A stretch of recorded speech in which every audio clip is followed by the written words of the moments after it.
তো বিটকয়েনের মতো ইথিরিয়ামও বলবো যে অতটা ডাউনের দিকে যায়নি। ইথিরিয়াম মার্কেট আপ ট্রেন্ডের দিকে মুভ করার চেষ্টা করছে, তবুও আমি বলবো বিটকয়েনের থেকে ইথিরিয়াম কেনাটা অনেক প্রফিটেবল হবে, কারণ বিটকয়েন খুব এক্সপেন্সিভ। যাদের কাছে ক্যাপিটাল অনেক আছে তারা কিনতে পারে, কোনো ব্যাপার না। যাদের কাছে লো ক্যাপিটাল আছে আমি বলবো ইথেরিয়াম কিনতে। আর ইথেরিয়ামের অনেক ভালো ভালো প্রজেক্ট আসছে, মানে ইনভেস্ট করছে ইথেরিয়ামের পজিটিভ একটা নিউজ আসছে, ভালো ভালো অনেক ভালো ইথেরিয়ামের পজিটিভ নিউজ আসছে। তো আমি বলবো কালকে থেকে নতুন একটা উইক তৈরি হচ্ছে। কালকে থেকে নতুন উইক যখন তৈরি হচ্ছে তখন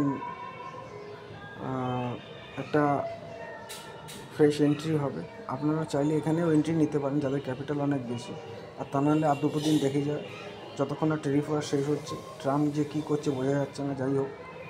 হ্যাঁ, তো 29 তারিখ না 30 তারিখ একটা রেড কার্ড আছে, তারপর থেকে মার্কেট আপ ট্রেন্ডেই যাবে, ভালো উপরেই যাবে। যতক্ষণ না রেড কার্ড হচ্ছে কিছু বলা যাচ্ছে না। তো ফিউচারে কেউ ট্রেড নেবেন না, আর স্পটে নিলে নিন লং টাইমের জন্য। মার্কেট আলটিমেটলি রিকভার করবে, কোনো টেনশন নেই।